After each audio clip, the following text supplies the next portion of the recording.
their journey to their understanding of who they are, their own identity. So I don't know if you know Senor Young. Anybody know Senor Young? You have any big jokers? I don't. You will someday, perhaps. I hope. He's a Spanish teacher here, right upstairs, and he generously agreed to come in and talk a little bit about his journey in finding his identity. So I leave it to you. I'm Mr. Young. It's nice that you could have me today. I teach Spanish 3 and Spanish 5. I'd ask for you, as I sort of present this, sort of to suspend your judgment a little bit as I talk to you about my racial background and share my experiences. I haven't read the book. I've heard it's about a boy who is Mexican and is sort of dealing with the duality of biracialness. Having, does he look white? Is that what it is? Half white. He's half white. Yeah. Okay, so I'm going to get into that and share my story. My mother is Norwegian, which, do you guys know where Norway is? Up in the north. They're very Anglo white people. My father is not. My father is black, and he is Native American background. You look at me, you probably think, well, he looks European, or he looks like a white guy. But that's not who I am as a person. I can show you a picture of my family. Let's see. What does this say? Oh, it closed. I'll get back to it in a second. Let me find it, and I'll open it in a second for you guys. Let's see. So, my father's family are very mixed people. They came from the South. My grandmother was the homecoming queen of an all-black school called Dillard University in New Orleans. If anybody's ever heard of that, I don't know if you have. My grandfather came from Arkansas. He escaped Arkansas, actually. He witnessed a lynching. I'm going to be very honest with you guys. I'm sure some of you know what that is, but that he escaped and survived that and went to New Orleans and met my grandmother. And they got married, and then he started a business, and he did well for himself, which was very hard. You've got to imagine back during segregated times. To be a black man in the South, you had to be pretty tough. My grandfather was a pretty tough guy. When I was growing up, from the ages of 0 to 5, I was raised around predominantly black people, but there was different shades of black. You had light skin. You would have what you call, black people here probably know these terms more so than white people. Had red, high yellow, whatever it was. I was raised around black people. My great uncle, who was married to my grandfather's sister. Have any of you heard the movie Race? That came out about Jesse Owens. Have you heard of this movie? Yeah. Do you know who Jesse Owens was? Who was he? I remember Jesse Owens back in the 30s. I think something to do with the Olympics back in the 30s, and him competing with the Germans at Berlin in front of Adolf Hitler. And he became famous for, I think, debunking the racial race. Very good. Right. So you can imagine, Hitler was saying that black people are less than human, white people are stronger, faster. Jesse Owens won that race. My great uncle was a silver medalist in that.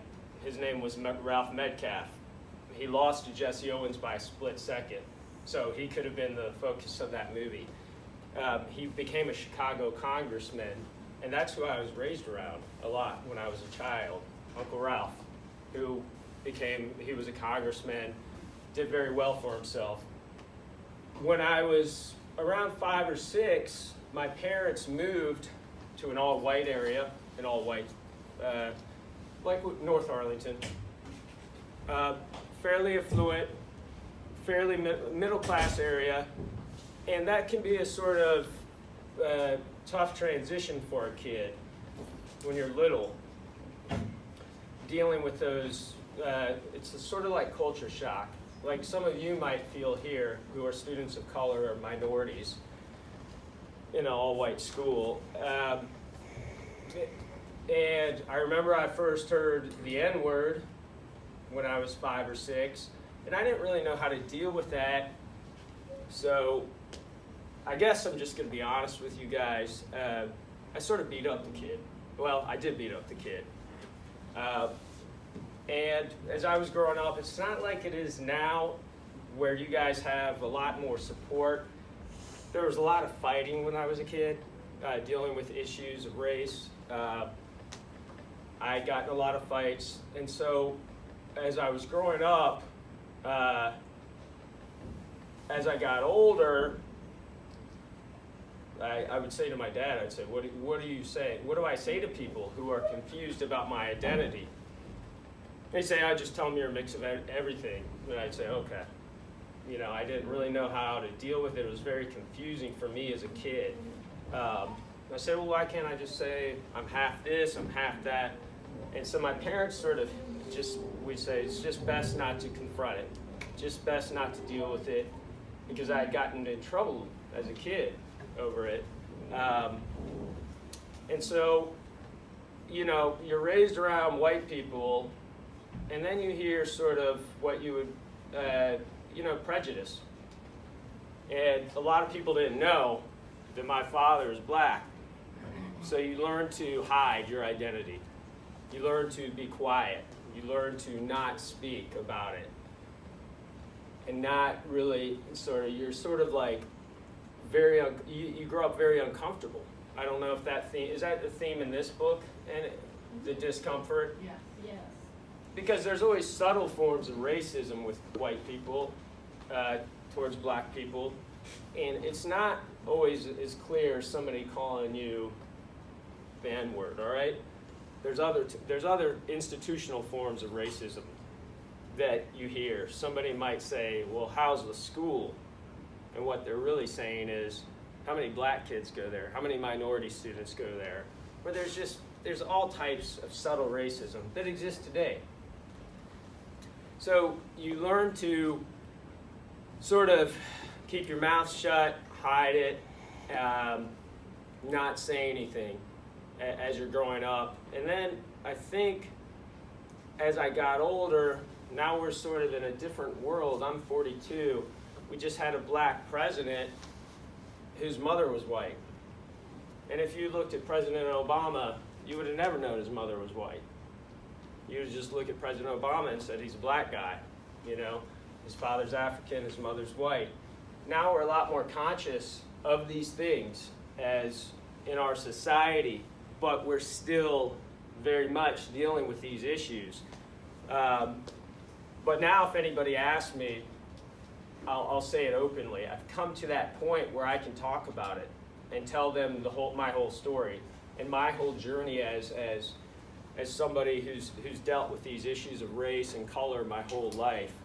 And I think in a way, my having this duality is sort of what made me travel a lot, go to different places where there were people of mixed people. I went to Latin America a lot.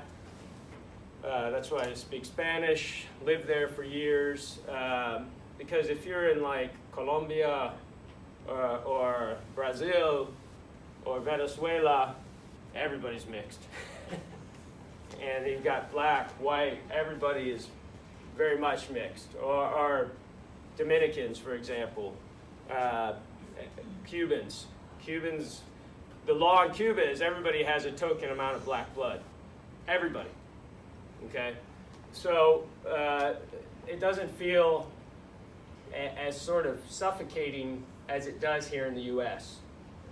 as a person, the issue of race. There's racism, of course, but it's not as suffocating as it is here. It looks like you guys have a singing Valentine. That's a good break because I'll show you my... Oh, this.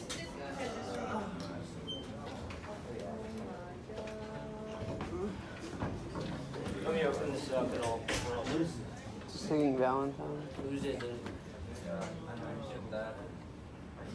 Ryan. These are from Greenfield. Ryan. You just know it's repeated. From Wait, did they practice these? He got here. on who? I think so. Sophia's the spot. Please don't.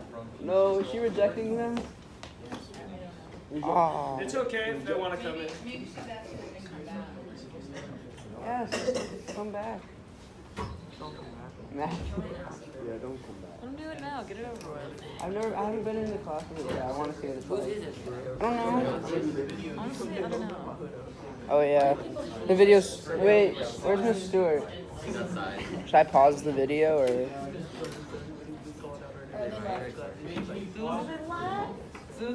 I can stop it and then start. What? Just edit it out. I'll try. Who? Good. You promise? I don't think my friends even that. I want to see Ryan get some too. My friends do. Ryan, Lily sent you one. That video you did last night. The grenades. They're not coming anymore? They're coming back. Bro, I don't want them to But who is it for? It's not about you. come. I'm not saying that. Right. This is kind of weird. All right, so this is my father's family. Just to show you the different shades of people.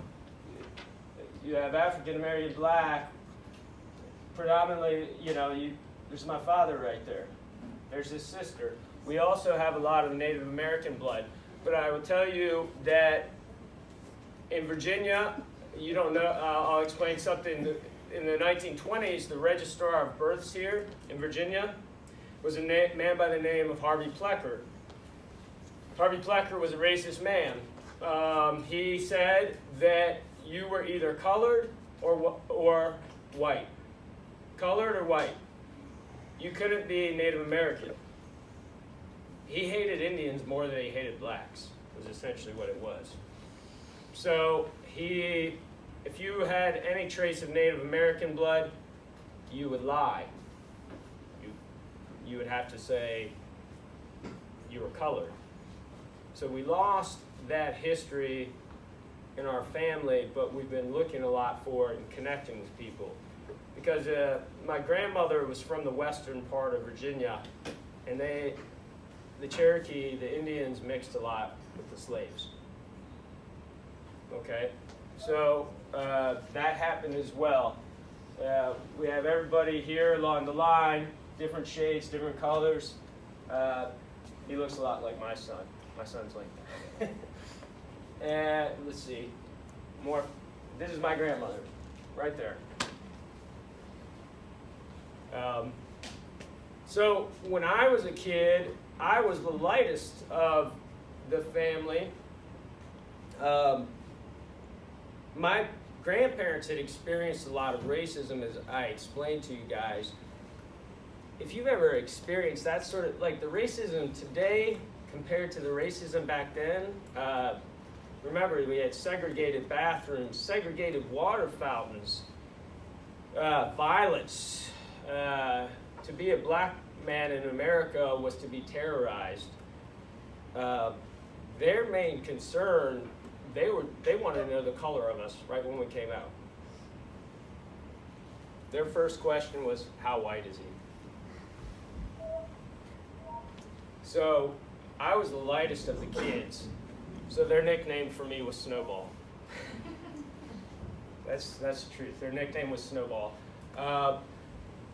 I was darker when I was younger, especially when the sun hit, darker. I remember once, a kid in my neighborhood, and when my hair was out, when my afro was out, when I was younger, a kid in my neighborhood something happened in my neighborhood. A kid's bike got stolen. And we went over to the kid's house. I don't remember what, but I'll always remember this. They said, "Who did it?" And this white kid said, "The black kid did it." Pointed at me. The black kid did it. I was a lot darker. And my white friend said, "He's not black." You talk about confusion, right? And so I know what it's like to sort of play with that duality, you know, and to deal with these issues of race today that we deal, you know, we're still dealing with. But my grandparents dealt with a lot. You know, you're very lucky you live in the time you live with. My grandfather was a very tough man. To have his own business back then, well, I'll just be honest with you, he carried a gun right here on his side. Old Smith & Wesson. I mean, he was a tough guy. Not that I'm condoning that, but that's just the way it was back then. He was a tough guy, and he did well for himself, but it was not easy. None of that was easy. And people aren't aware of these things. A lot of people don't know that. They don't know, you guys, that's why it's so important you learn your history. Because if you understand that, then you understand what's happening now in our society. Because history inevitably, it repeats itself. And we still are dealing with these things as a society. That was somebody, I don't know who, cousin of my father. And I said, that's my grandmother. Are there any questions? Nobody. Any questions you guys have? Did you say that you grew up in Richmond? Did you tell them that? I grew up around Richmond, yeah. I grew up around Richmond. And Richmond is the capital of the Confederacy. So there's a lot of, There are monuments on every street corner for blocks to paying homage to the Confederacy. Yep. Yep. But it was a good place to grow up. It was fine. Good friends, but it's not always easy. Any other questions? Don't be afraid. This young man, he's a smart guy, I can tell. He is. Hey, do you have any questions? Did you have any Not at questions? all. Ms. Stewart, do you have any questions?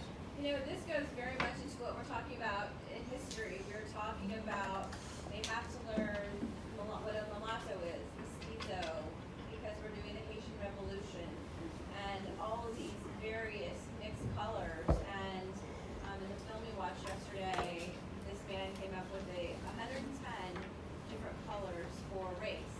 And so when you're talking about all these colors of race, what you guys are seeing is in Mr. Young, this has played out in his life of these various colors and how people were treated. So Also, there's a term called passing. Back then, because we had, people along the shaded line, right? Look at him. He sort of looks white. That's somebody who could pass in that family. So you got to imagine, if you could pass, so my grandmother would tell me there are people in her family who could pass. So they could go to the white shoe store. But her sisters couldn't. Imagine that. Okay? Like, her sister could go into the white shoe store and buy shoes with the white people, but she couldn't because she looked black. Okay? And in terms of mulatto is Obama, right? These terms, right? Black and white, right? Mestizo is essentially Latin America. That's Indian and white. Mexico, mestizo. Mexico, you don't have a large black population. Some on the coast, but not much. Guatemala, same thing, mestizo, all the way down. Now, when you get into places like Nicaragua, Costa Rica, Panama, that's where you get mulatto, or you get all black. Does anybody know why you start getting black along the coast there? Yes. Aren't they like around like sugarcane plantations? It's all the sugarcane plantations, very good, and all the banana plantations. So if you ever go to Costa Rica and you go to the eastern part of the country, it's sort of like being in Jamaica. It's all black, and you listen to reggae music all day, and time doesn't exist. And you fish for your food, and you eat your bananas, and you hang out on the beach. It's a great life. Nobody knows what time it is. It's wonderful. And I did all those things. I was always interested in those, in different cultures. Now, Venezuela, the same thing. If you're in the north of Venezuela on the coast, it's the same as being on the east coast of Costa Rica. It's all black. It's all black. Dominicans are a mix of Spanish and black, but Dominicans deny their blackness as well. Okay? Dominicans will say, "Oh, I'm not black. I'm Hispanic." There's a lot of racism as well in Latin America. But if you look at a Dominican guy who clearly looks mixed, who's a famous Dominican baseball player that you guys all know of, played for the Yankees? Alex Rodriguez, right? You look at Alex Rodriguez, he's clearly mulatto. He's black and white. Spaniard, mixed with slave, came down the line. But a lot of Dominicans deny their blackness. Sammy Sosa, famous player. Do you all remember Sammy Sosa? Yeah. He bleached his skin. He changed his skin color. Okay, so there's also that. And there's racism from what island, what other country is right next to Dominican Republic? Haiti. There's a lot of racism towards Haitians in the Dominican Republic. There's a great video, I have it if you wanted to show it to parts of it. It's called Black in Latin America.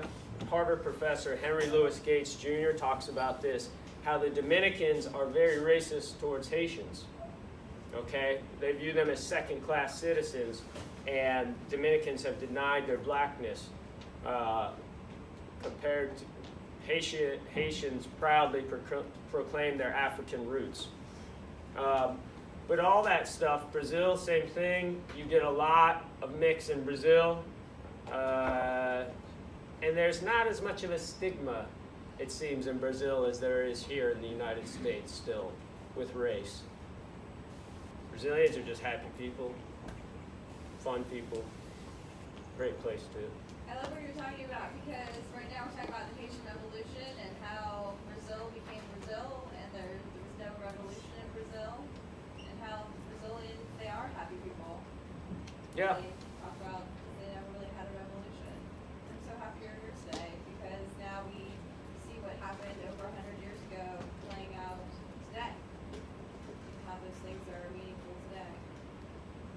Yeah, Brazil, very mixed people, you know. Now, as you get into, then you get into the Europeanized countries of Latin America, which I've been to as well, and that's almost shocking because there you don't have a mix of people. Argentina is a prime example of that.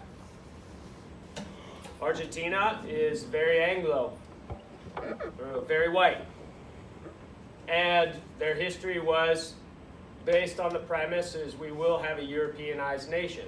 But you know their history, basically the Germans, a lot of Nazis escaped to Argentina, okay? But their plan as a nation, well, they had a genocide as we did in the United States, but there's a genocide there against the Native Americans, and they became a Europeanized nation. So it's almost shocking if you go to Colombia or Venezuela and you see all these mixed people of color, and then you go to Argentina and it's hard to find black people. Same thing as Chile. You're like, where's some black people? Jeez, come on. It's really like, it's shocking. You're like, where's the mix? There's no mix. It's incredible. And those countries down in the South America, it's very Europeanized, very Anglo. And you can see, that plays out. You guys will watch the World Cup this summer. You pay attention to this. Pay attention to the Colombian players, the look, the mix. Pay attention to the Argentine players. Argentina is Italian and Germans predominantly. Are there any other questions? I know you have a question. Yes. Not right now. You can ask it. Or is it too? No. I'm just. Yeah. It's, Yeah, you called me at the wrong time. You Yeah. called me like in the middle of the It's night. early. It's early for everybody. Everybody needs a coffee, don't they? I'll just tell you a sidebar on Mr. Young. He is a huge, knowledgeable NBA fan. I love We've the gone to Steinberg games knows that together. because so she. You guys, let me tell you something. Miss Steinberg knows more about basketball than I do. Oh, no. This is what I'm telling you. You can never judge a book by its cover. I'm going to tell you a quick story. Miss Steinberg's son works for the Hawks. So she gets free Hawks tickets. Yep. Yeah. You never judge a book by its cover. And so we go to the games each year if there's an extra ticket. And so after the games, we get to go down and meet the players. And they come out, and it's amazing. You guys know who Dwight Howard is? You got to meet the White Howard? Bobby, Miss Steinberg, I'm sorry. Miss Steinberg knows them all. They come up to her, hey, Bobby, what's happening? Well, what is it? This lady, what? It's crazy. This old lady, that's right, you can't tell a book by its cover, but I think Mr. Young knows And- a lot more than I know. And so when I was a kid watching the NBA, my heroes were Michael Jordan. He was my hero growing up. And you guys, I don't know if you follow older basketball, but Michael Jordan's nemesis, he used to play. There's a guy named Dominique Wilkins. Have you ever know who Dominique Wilkins is? They called him the human highlight film. These were the guys who created all the dunks that everybody does now. Now they do crazier stuff. But when I was a kid, Dominique would go against Michael Jordan and some of the greatest things ever, greatest dunk contest. Well, after the game, Dominique comes right up to Bobby, or Miss Steinberg, starts talking to her. He calls me mom. And I go, who is this lady? What? And I was going, that was my childhood hero. I was just looking up going, it's incredible. So she knows a little bit more about basketball than I do. But yeah, I do know quite a bit. I used to be a Wizards ticket holder with my father-in-law. Then he canceled his subscription, so I can't afford it anymore. It's too expensive. And they're too up and down. They're disappointing. They've been on fire lately. They have. We also have another connection. In going to the game and talking to each other and talking about our families as we got to know each other better, we discovered that my daughter and Mr. Young's sister are friends. Yep. Strange. They both do They both do theater, singing in Richmond. Yeah, my daughter said his sister could sing anywhere, that she is incredibly talented. She's fairly talented. Yes, she is. She got the talent in the family. You don't sing. I try. I try. Alright, Miss Grace has something. Yes, ma'am. I got it. So I'm curious, have you ever done the DNA ancestry test? Oh, The 23andMe thing? Yeah. Yeah, we finally did it.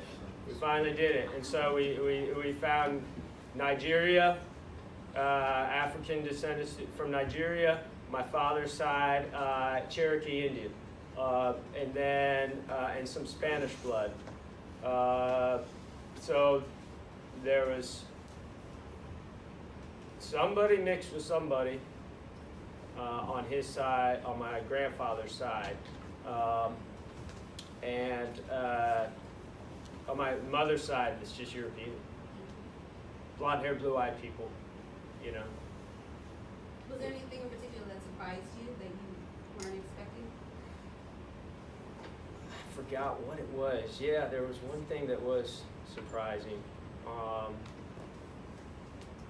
But I can't think of it now.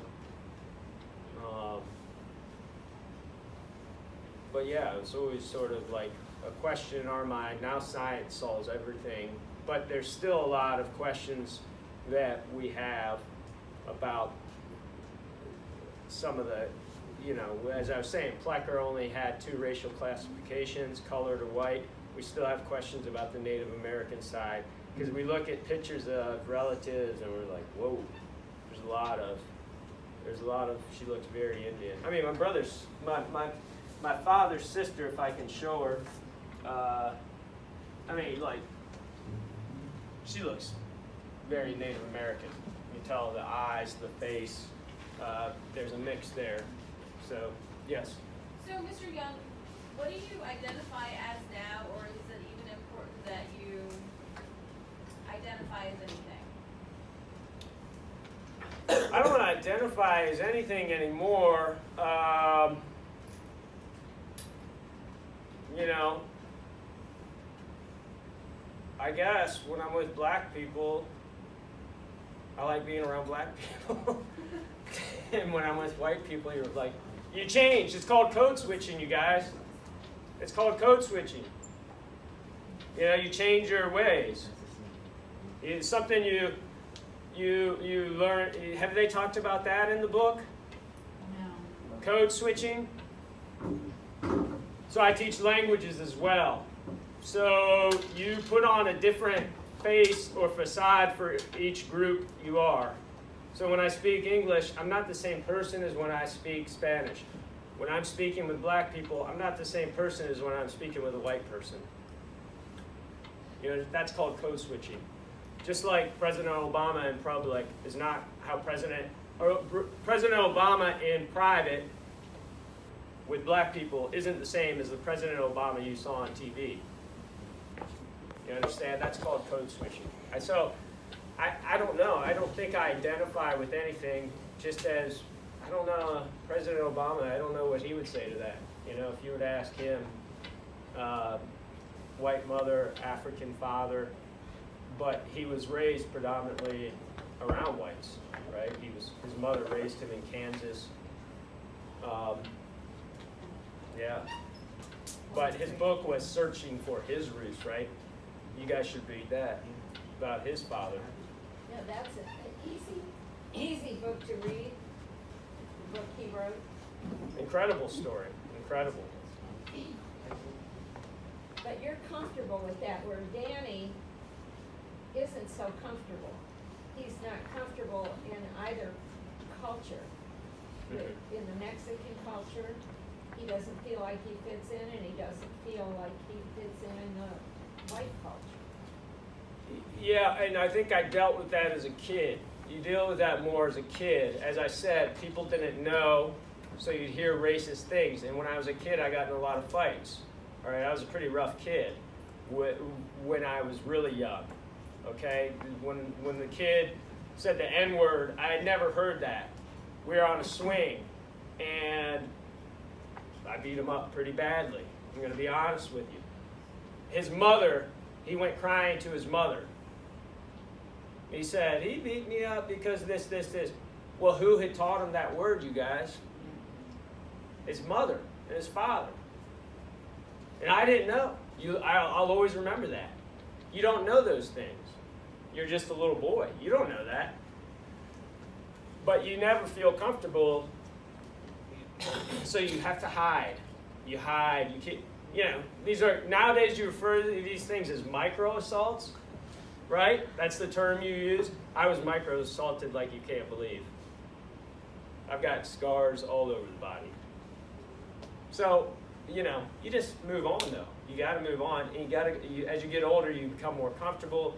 You come to grips with these things. You got to keep moving forward. Any other questions?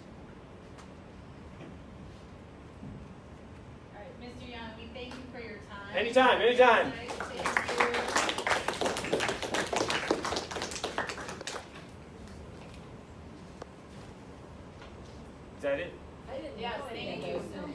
I did. You did it?